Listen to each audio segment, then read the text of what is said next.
Ito mga idol, nagpalit ka ba ng bagong battery mga idol? At saka pag-on mo idol, kasi papaganahin mo yung starter mga idol. Pag-on mo ng susi mga idol at busina lang yung tumutunog, ayan, busina. Pag start mo mga idol ay hindi ma-start. Walang lagitik dito sa starter relay mga idol. Walang lagitik. Ibig sabihin yan mga idol ay yung wiring.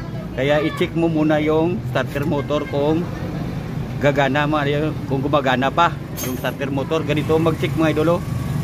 Yung wire dito mga idol na galing battery at papunta doon sa starter mga idol ay i-short mo, i-ganon mo mga idol. Tingnan mo kung gagana pa yung starter. Ayan mga idol, gumagana pa.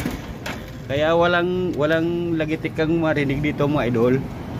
Titingnan mo muna yung wiring mga idol. Titingnan muna yung wiring. Ayan. Yung wiring muna titingnan mga idol. Ito mga idol kasi YTX to mga idol. Itong YTX na motor mga idol ay yung relay sa starter mga idol ay dalawa. Ito yung isa mga idol, maliit. Maliit, ayan. Kung meron kang pera pambili mga idol ay bilhan mo na ito mga idol.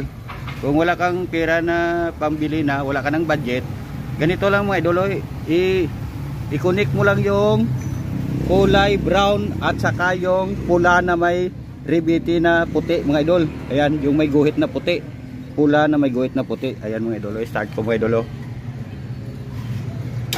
Ayan, ayan mga idol, start na. Ganun lang mga idol kung YTX mga idol, kasi dalawa yung relay niya mga idol. Kung meron kang bakanting pera mga idol ay mas mainam na gamitan mo nito mga idol. Ngunit kung wala pa mga idol ay pwede na yan mga idol. Pwede na yan yung ganitong mga idol. Attach, ayan. Pagkabit, ayan. Ayan, pagkatapos mga idol ay balutin mo mga idol itong panel. Kasi positive itong mga idol, positive. Ayan. Balutin mo ng maayos mga lodi. Kung wala ka pang pambili ng isang relay mga idol. Ayan. Pansamantala yan. Kung sa amin idol, temporary permanente.